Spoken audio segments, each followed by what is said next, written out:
if I can get any character right. Let's see. Right. Welcome to the Nothing Is Over podcast, Nicola Taylor. How you doing, Nicola? No bad, how are you? I'm fine. Thank you so much for doing this, but so it could be described as a singer-songwriter, singer-songwriter, holistic therapist. Yes. Conspiracy theorist, some would say. Well, if people conspire against you, it's not a theory.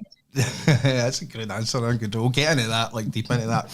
I don't know if you remember this, Nicola, right? But we met years and years ago, probably about 10 plus years ago. I was a taxi driver at the time, and I picked you up in my taxi, and we started talking about music, and you were telling me about you being a singer. And I think you were in a band at the time. Can you remember? Tell me about what you remember of your career. It must be 10 years ago, 10 plus. Wow, right, okay. Oh, man. So I'm just thinking back to being in a taxi and being changed. I'm kind of like a singer. I'm sure you said you were just in a band. I remember you were playing somewhere, like a big venue for the first time, I think. So this must be 10 years ago. So where do you remember your music career being at that time, 10 years ago? Oh, wow. I had a band, I was like 19, and we were called Taylor Red. You've had it? Right. Oh, it's so cringe. I hate looking back at things, man. Listening to myself. Oh, you got loads of that. It was the O2 Academy. Is that where you played the O2 Academy? And we were like, this is amazing. And nobody turned up. Yeah. How did you get that gig? How did that come about? The guy that was running it was, I think his name's Scott, and he worked at Box. And he was the guy that was running what's it called? He was like he was putting all the bands on, promoting it. Sure. And how did they pick you? How did you come about? Were you like on the scene sort of thing? Did you gig? Right, aye. We were gigging in Box quite a lot, and then he'd say to us, like, come on, people used to come and do it. So, aye, definitely. What happened with that band? I think we just all went off to do different things because it was like a college type band. Right, I get you. And then I remember I picked you up my taxi a few years after that, and it was taking you to King Tut's, and you played the famous King Tut's Wah Wah Hut, didn't you? Oh, aye. Aye, what's that like playing that? Because that's a famous stage, that's like a world famous kind of stage, isn't it? It is. It's good. Is that it? It's just good. Like the place that fucking launched Oasis and stuff like that. It's like it's got this hallowed, legendary kind of place in music history. People make documentaries about it. Like, it's fucking. Aye. I don't know. I just see it as like another venue, I guess. And I think we've got a lot of what's it called, song clubs and like writing corners for musicians and stuff. So I was in there regularly. Because another person that we have in common as well is a shout out to Mick Hargan. Because I know you played on a lot of his kind of singer-songwriter stuff as well, didn't you? And that's around about the same time as that, isn't it? Right. Yeah, it's a really good film. He's wild. Wild's a good. He was on the first podcast that I did with my pal Stephen Maguire, who also was a singer-songwriter, and the two of them were in that whole circle, and that was how I kind of got to know them and stuff. But so your musical influences then. Describe your music, because is it going to be a wee bit different for then to now? Aye, it's very different. I started out doing like heavy metal stuff. Did you really? That's weird. Crazy, like young, but I think the soul stuff, soul and enemy's always been in my blood, and I think it's just matured as I've matured. Aye. Because I seen that he did an interview as well. I found when I was doing my research and stuff, where they asked you about your influences, and it was like Mariah Carey, and that's kind of, you can hear that a lot in the singing and stuff. Know that it's kind of similar, like a vibe to that. Tony Braxton, even you name check Tony Braxton in one of your songs as well. I was hearing Emily Sandé, is that right as well? Maybe no. Do you know what? I actually met Emily Sandé quite a few years back. She was really ignorant. She like, oh fuck Emily Sandé then. Oh really? Just, you know what? I just never seen her the same way. I thought, you're a witch. So, you're in Scotland. But I not her. She was every her my pals. I just thought, I'll never listen to your music again. And it's when you get a shitty experience like that with somebody, it does kind of sour you on them a wee bit, doesn't it? I know. Definitely. So heavy Keep that metal, that's a equality. weird one to bring out. Is there any of that still left? Any of that heavy metal DNA still left in like your songwriting that you do now? Do you know what? I've not written anything like that for a while. I've always loved like it was heavier stuff when I was younger, but as I got older, I like more like Paramore and that kind of emo Oh, I don't know stuff that any of you're that garbage. I listened to real music when I was growing up. Like fucking my emo years was all at Springsteen and Van Morrison and I wasn't on that fucking garbage heavy metal how late stuff. do you? I'm 45. But I've listened to the same music since Oh, I was 18. wow. Aye, I've You listened to. look for it. Oh, isn't that nice? Thanks for it. You What look great. the best guest that we've ever had. But aye, I've listened to the same music since I was 18 years old. I refuse to change it, and I'm right in all user rang is what I think. I'm very You know, listen, I get closed-minded it. when it comes to It's music. that pure, it's that artistic way into it. You're like, Aye, I've listened to that same song 50 times, and you yep. just analyse it and you don't get fed up with it. No, that's absolutely right. On my Spotify, I think it was the same song was played like something like 90,000 times in the one year. Now you gave the numbers. I think that's kind of Aye, low. absolutely. So that bring. I want to play a wee couple of clips of your music. I hope you don't sue us or anything like that if we make like fucking 3 pence on YouTube with this. But how do you say 0.0001 pence. 1 pence? How do you play? How do you say that? DIOSA for 2023. DIOSA, yeah. DIOSA, and it's a 5-song EP. Let's hit it. You keep pushing on my buttons, you got no boundaries. Oh, but I don't wanna do this. That sounds like something like Trevor Nelson would play. This many times before. Aye. You and we're through. I can see that look in your eyes. Quite hip hoppy. Very. You say Say love that's a lie.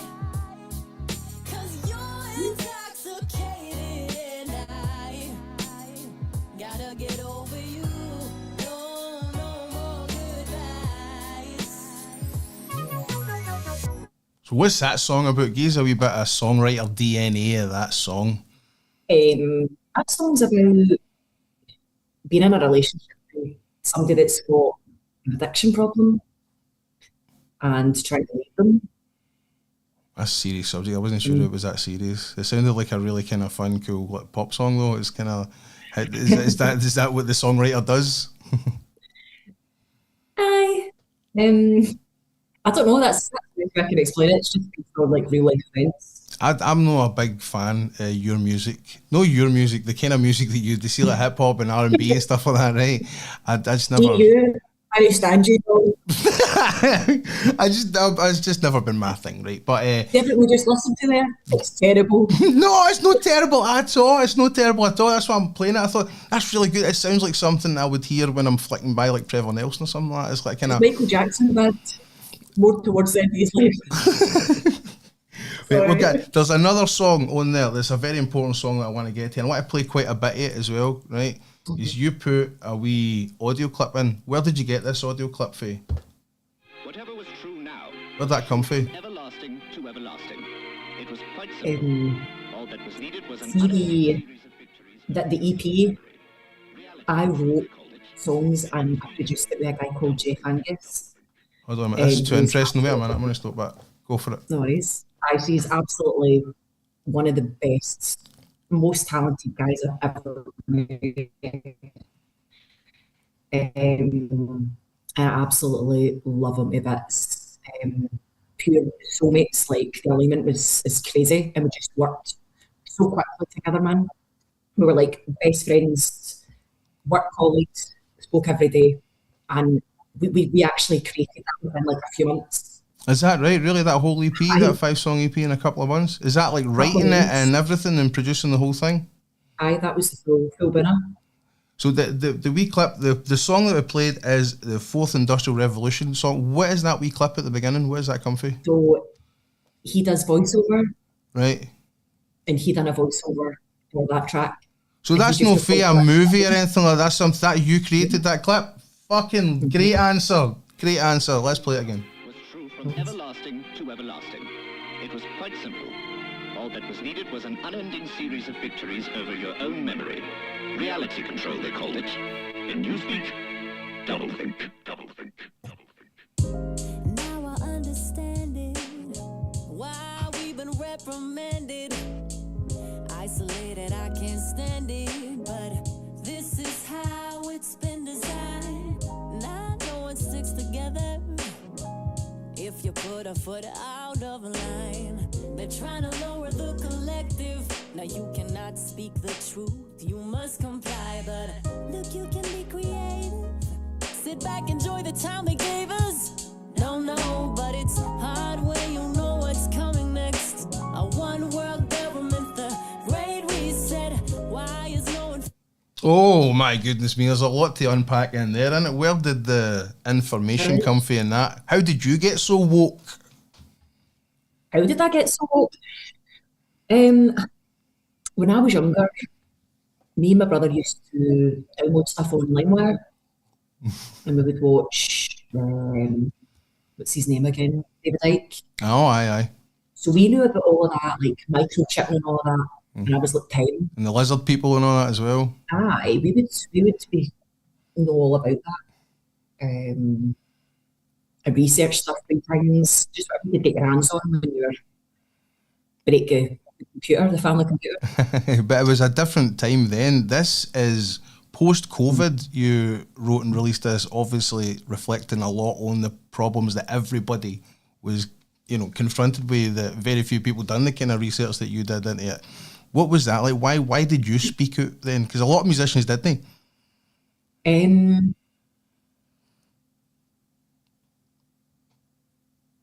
Because I went through an awakening. I think everybody did. I created a mass awakening, and it forced people to change their lifestyle.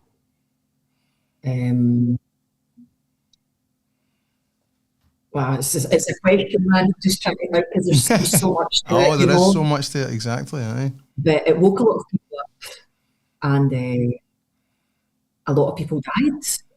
And we're watching David Icke and people like that unfolded. I'm trying to say, man, it unfolded like a script. It was all scripted. Aye, people like yourself, and I wasn't as woke as you were, right? I was on the kind of surface level a wee bit of it, kind of researched that. When COVID happened, the thing that got me was the mandate. Right, now I'm not against vaccines or anything like that. I was called an anti-vaxxer, right-wing Nazi the whole time, but I was like, listen, I'm not against the vaccine. I'm against the government telling me I need to take it. I get old people and sick people and fat people and all these other people who need it. I get giving them it, right, that's cool. But don't make me take it, and then if I say no, then I can't go to the shops. Right, that's what I've got a problem with. And then, then I see that, I think, then I start unpacking it all, and I think, so what is this? So why are you trying to make me take this jab? Did you take the jab? Yes, come on, pure bloods. Absolutely. But people were duped, man.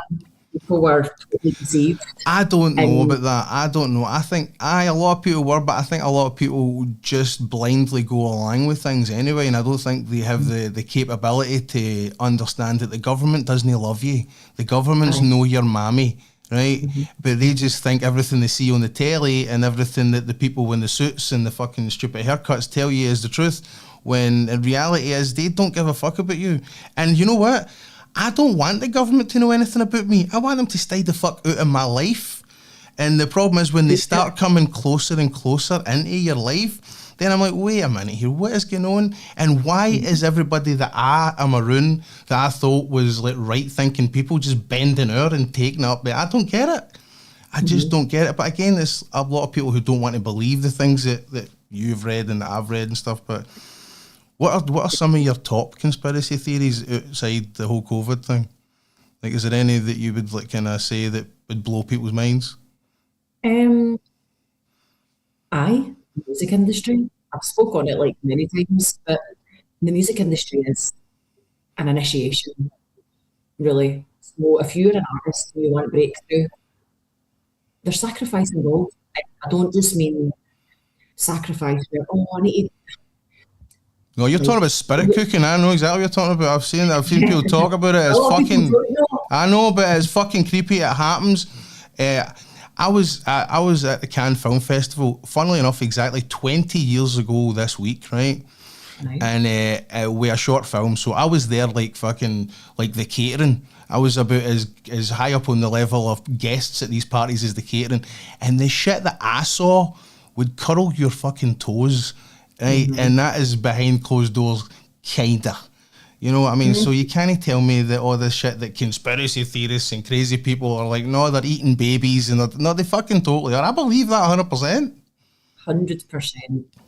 Yes. I've got a top 3 in my ones that people right. Number 3, right? We'll go with number 3 is a kind of 2-parter, right? I can be persuaded that the Earth is flat. I could be persuaded that, right? I've no either way.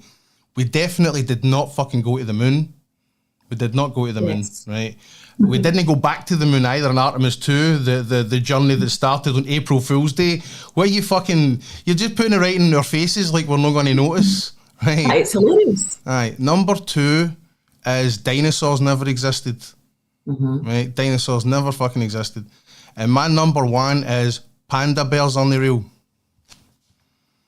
Pandas are not real. Midgets in costumes.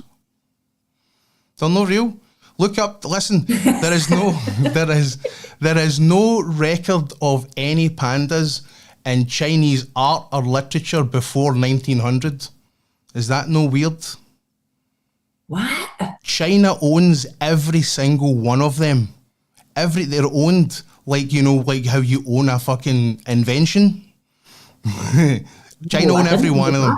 You send me some stuff on that. I will. I'm telling you. I do not know why they're fucking, what the conspiracy theory is behind it, but I don't believe they're real. I think it's like fucking Dinklage and Warwick Davis in the off season. And see when you see them in like Edinburgh Zoo and doing the big fucking like, oh, look at this new panda. I'm guaranteed that's not a real thing. I know it sounds fucking bonkers, right? But I'm telling you, see when you fall down the rabbit hole, you can't help it. Aye, definitely sent to me. Oh, well, but listen, the dinosaur one and the space one, I always think to myself, right, what's the official word? What do the officials say? The official word on the moon landing is that, we did it and we can't go back because we lost the technology. Like, that doesn't make any sense, right? So, and then they're saying that the reason that they can't do it and they lost all the technology, all the research, right? Because apparently, now this is official NASA saying this, there was a videotape shortage in the 80s for NASA's missions. So they just took the literal most important moment in human fucking history up to that point, the videotapes of that, and just taped her it. Now, like you would fucking tape her your granny's wedding with something like the wrestling. That's what they did. Apparently, that's what NASA did. They taped her their auntie's wedding with the wrestling. That's the official. I'm thinking, you can't let us believe that. And then you see the pictures of the things that are supposed to have made it up to the moon and back again. It doesn't make fucking sense. And then dinosaurs. Dinosaurs is another one. There's not one dinosaur bone in any museum anywhere that's real. They're all made in China. They're all fabricated. And they're China. The real ones as well are hidden in a vault somewhere that are too radioactive for us to see or touch. That's the government telling you that. So there's a fucking problem in there. But interesting. They're two ones I never really looked at. So that's interesting. Deep into because I always think to myself, the flat earth one I don't really care about, because right, what if it comes out tomorrow in the paper, right, we were kidding you on all along, the earth is flat. I'm like, right, the government lies, that's no breaking news to me. And the fact that it being flat or it being round doesn't really affect my day-to-day life. It's not going to affect how I walk or change or travel. But the dinosaur one is a nightmare, because I'm like, I didn't even like Jurassic Park growing up. I don't even have anything invested in it. It's just the fact that my daughter, I've got a 4-year-old daughter and she loves dinosaurs. Am I supposed to be the worst fowl in the world and go like that? They're not real, they didn't exist, and she goes to school like a nutcase? I can't do that. So I'm mad at the dinosaur one. Right, another thing I want to get to is your holistic stuff. I know absolutely nothing about that at all. I know you did for a while have like a holistic therapy Facebook page for treatment. Yeah. And also seen you do videos on grounding, and you were changing your diet and stuff like that. And I think that was all around about the time you were talking about earlier when you had a whole kind of awakening and a change of lifestyle. Talk a wee bit about that. I'm really into that stuff. I know worries. Can I just say, see the feedback on the microphone? I can't hear you. I don't know. I No, can hear myself back, but it's like I've got a delay now. oh no, we're having technical issues, gang. We're having technical issues. Oh shit! I don't know how to. Is it okay if I can maybe not hear myself? Just it's like You're hearing yourself back on my microphone. yeah. I don't know how to change that. Okay. This is only the third time I'm doing this fucking Zoom thing. If I could turn. Hello. No, I can't hear you. Can you hear yourself still? I can still hear myself. Right, hold on. Right. Go. Hello. Can you still hear yourself? Just it's very low. Better, but How's that? I can't hear anything, which is cool. Ah, shit, I can't really hear you now though. That's the problem. Oh, right, okay. Okay, it's okay, we'll just do it when Right, because the problem is obviously when we're recording that, I don't want your audio to go so super low and then the audience can't hear you, so you just need to put up with it. We'll rattle through the next couple of things anyway. I don't want to keep you too much longer. So what were you saying? Your holistic therapy, grounding, change of diet, lifestyle, go. Aye, so I was always interested, always involved in like kind of spirituality. I was raised a Catholic and then became Christian. I actually got baptised like 3 years ago. Did you really? I did, aye. That's awesome. I love that. That's brilliant. Did you go into the whole thing with the gown on and stuff into the river? Did you done the whole thing? That's not amazing. Not the river, there was a pool in the church. That's awesome. I love that. At Rehope. Aye, so we done that and it was great. But I just got to a point where I was like, the spiritual warfare is strong and very demonic, so you need protection over your life. But back to the holistic stuff anyway, I was on tour about 10 years ago, and I was on stage with every single day, wearing heels and all that, feet were sore. So I was going to the spa all the time. Anyway, I ended up going through a spiritual awakening, and I was like, I want to learn how to do that, like how to take care of myself, spirituality, etc. I went down like a rabbit hole and I got involved in like being a witch and all of that, and doing spells and just quite dark stuff. So I know a lot about the demonic and whatever. So after that, I mean, I started kind of changing my diet as well because I found out I was celiac, gluten intolerant, and what kind of stuff did you change? What kind of things did you change in your diet? Like things like pasta, wheat, bread. Because the wheat's got like... It's the worst. The bread is the fucking worst thing you can eat in the world. Yeah. And I just exercising more and just kind of... Into yoga? What about yoga? You must make yoga a part of your kind of routine, do you know? Do you know what?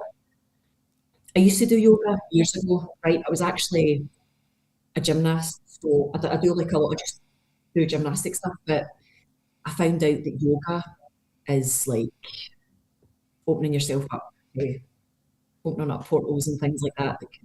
What, it's demonic? Don't tell me that, because I did DDP yoga and that was invented by a wrestler. Don't put me off it. I do it every day, Nicola. Don't put me off it. Don't tell me it's like for the fucking demons that make Monster drink or something, because I can't handle that. So anyway, I stopped doing that, but no, I do.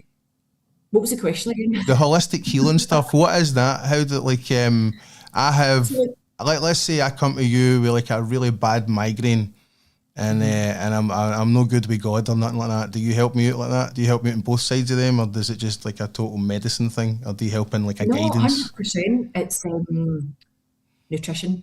Right. So I studied nutrition, naturopathic health. So like changing things and supplementing. Just trying to think, sorry.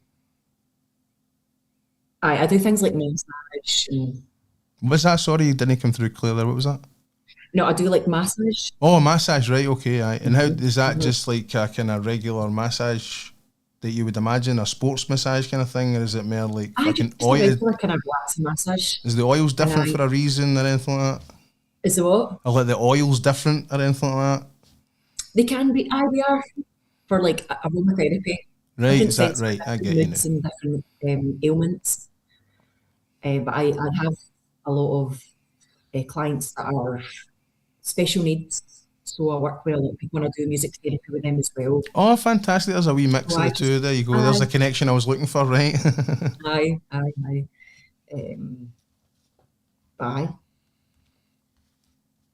The grounding, where did that come in for you as well? Where did you see that? I saw Liver King do that, and that fucking maniac who was on the steroids eating raw liver. I was that guy too. I started eating raw liver and I was out in the back garden walking about with my bare feet in the grass.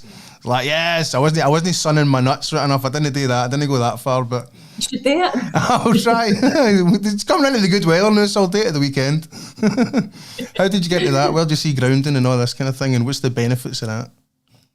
It's the electrons into it, ions of the earth, and they charge your body, same as the sun. They move your lymph fluid and your red blood cells through your body, and it speeds up like 10 times faster. And what do you feel the effect in that helps you since you started doing that kind of thing regularly? How is your body feeling differently for that?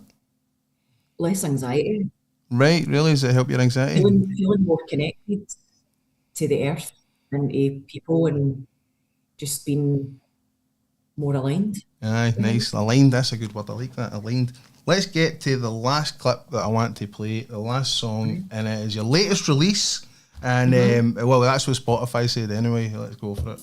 You keep pushing I don't. on my buttons, you got no boundaries. Oh, but I don't wanna do this anymore. Wrong one, innit? That's the wrong one, innit? Hold on a minute. Aye. Aye, I know that. There we go. Whatever was true. Boom, that's it. I didn't need a rebound, I didn't need to run into another man's arms. I really got to know myself and the strength that takes. Yes, I've been celibate. In the words of Tony Braxton, he wasn't man enough for me. The peace and quiet that I've had. A shout out to all my single ladies. Some of the guys that I've dated wanted to settle down and have babies. Always asking too much from me. Always wanna take but never wanna give.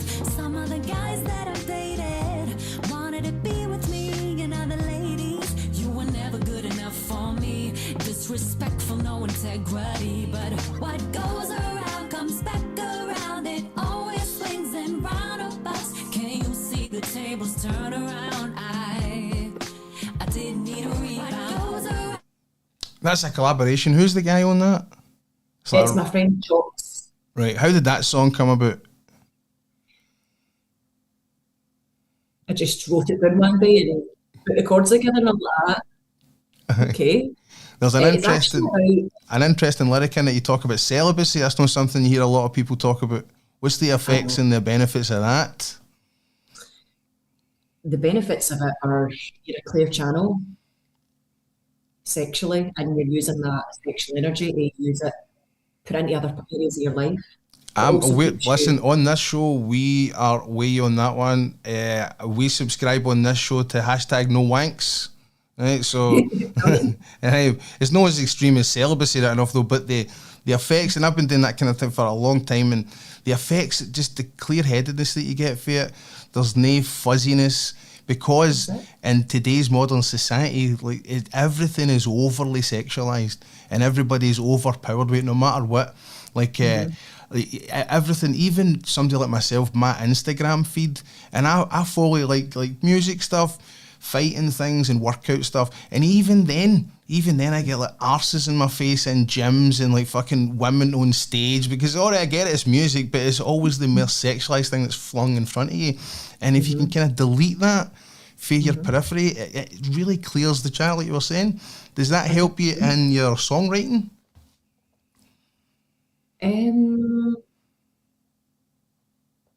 Nah, I think I'm always really quite creative anyway. It's good for lots of other things like you, like hormone balance. Hormone balance, right? Things like prolactin as well. Like when you have sex, your prolactin goes up, really high in your brain, this protein, and that's why a lot of people become kind of docile when Aye. they're in relationships. It takes longer for you to recover from your workouts. Aye. It lowers men's testosterone when you're constantly having sex, and it's Yep. creating these strong holds and soul ties with people on a spiritual level that you probably don't really know. And then you're taking on their spiritual baggage and all the partners they've slept with. You know? 100%. Aye. This is Well, all to the be same. clear- This is all the same kind of like steps that I read towards when I was going and doing that. So it's the very same effect, I think. Aye, absolutely. And it's so beneficial, and I wish more people knew about it, kind of thing. Aye. I think a lot of people are weak these days. I think the Western man and women have been weakened. Testosterone's dropped by like 50% since the 1960s.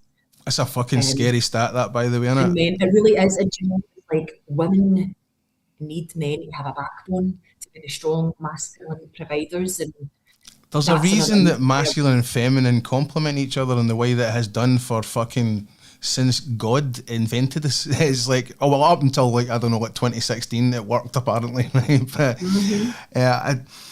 I don't understand the whole kind of, it's almost like a feminization of men that I really cannot fucking stand. And there's two things that really, they don't help themselves. And I don't want to drag anybody on here, but on this, I'm a man, obviously, so I can speak from my perspective.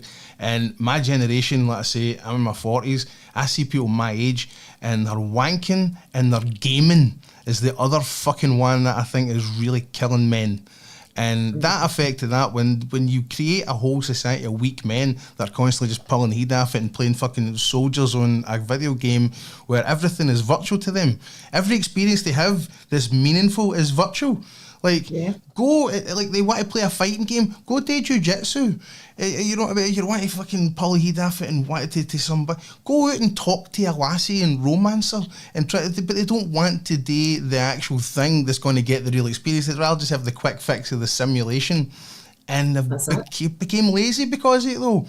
And when you've got a whole generations of men like that, how do you think the effect is going to be on women?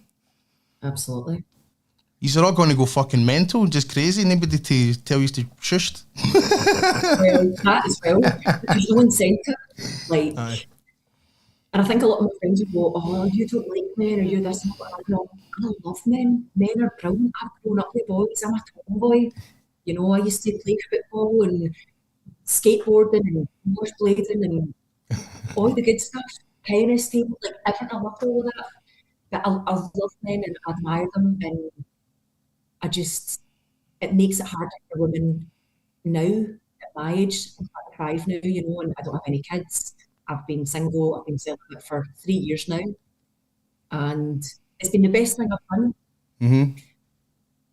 But the incentive there to want to settle down with someone that's got a backbone, someone that's not vaccinated, someone that I don't need to translate my soul to.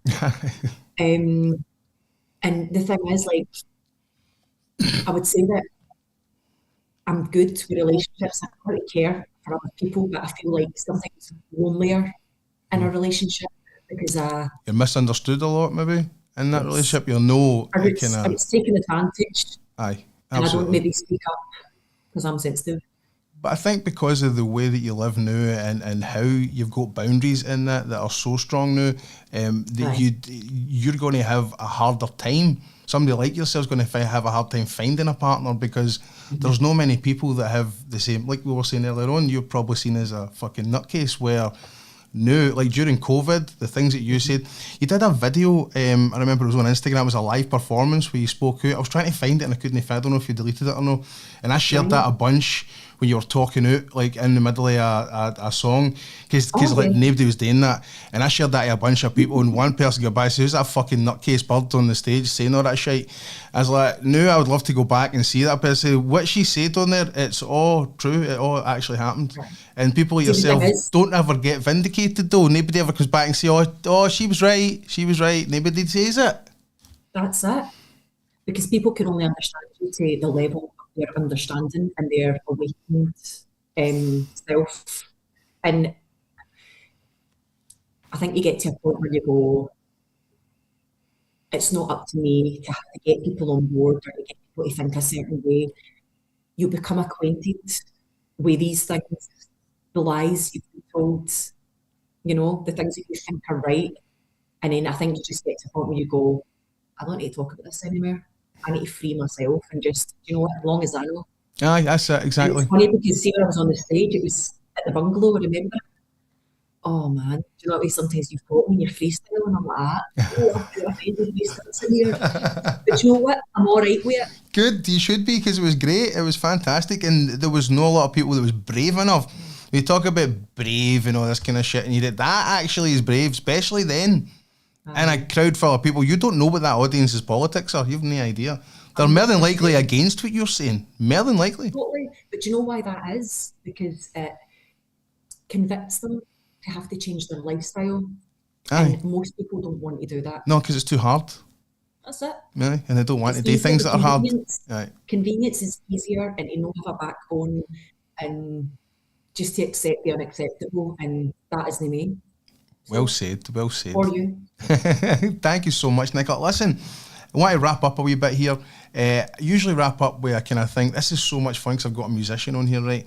I like to wrap up with somebody telling me what, maybe know their favourite. I hate the kind of thing, guilty pleasure. I don't believe there's a guilty pleasure, right? So is there a song that would sum up like a special moment in your life? What would that song be? An album maybe? Could be one of your own? Okay. I would say Simple Things by 07. I've never heard it. I don't know what it is. You should listen to it. Sing it. Well, I'm going to put it at the end of the show. I'm going to put it on the end of this. I'll splice it into the end of that. Mm-hmm. Sing some. It's called what's it called? It's Sia that sings on it. Destiny. Sia? Oh, I heard the bird with the fucking wig. Aye. She's good. She was originally with that band well before she even made it. So this is our station musician times. Oh, right. Early from the get-go. But it's very psychedelic, makes you think, and it makes you feel grounded. It's great. And that's why it's kind of special, and that's a great answer, and I'm glad you gave me that answer because it's something that I'll need to go and look up and research. Give us your socials. You're on Spotify. You've got a channel on Spotify. It's just Nicola Taylor. Nicola Taylor Music. You can find it, and you're at Nicola Taylor Official on Instagram. Yes, I am. What are you working on just now? You're writing, recording? I'm doing vocals for my new album. It's been a long time coming because I've been doing other things and just trying to live and work and pay my bills like everybody else, you know. I saw you on videos. You're a full-time musician. Like, no, I've made to do about $1 million just to fucking make it by, but you're all right. I saw you, were you recording something in Ibiza, were you recently? Writing in Ibiza, is that right? It was, that was some of the dance stuff that I done. What was that, sorry? It's some of the dance stuff that I wrote, Right. But I love soul music, but I love the dance music. I'm probably more towards the soul stuff. But I'm working on my new album. It's called Empress. Empress. And when are you looking to release that? July. July, right in the middle of summer. What's the kind of, don't give it away or anything like that, but what's the kind of, the vibe, as the kids say, of the album? Full album as well. Full album, no just an EP, it's a full album. Nice EP, one, love it. And it's just feel good. The production on it is brilliant. If I do say so myself, oh, fantastic! People to help me, and you know what it is. I love big production with good musicians that make it sound big and massive and lovely. Awesome, that sounds fantastic. Look forward to hearing it, and we'll get you back on when you've released it and it's to all the fanfare and stuff. So, Nicola, absolutely. This has been fantastic. Thank you so much for doing this. I really appreciate it. Thank you very much. No bother at all. See you later. You better start behaving yourself. What? You better start behaving yourself. No. Thanks so much. Yeah, then see you later. Right. I'll cut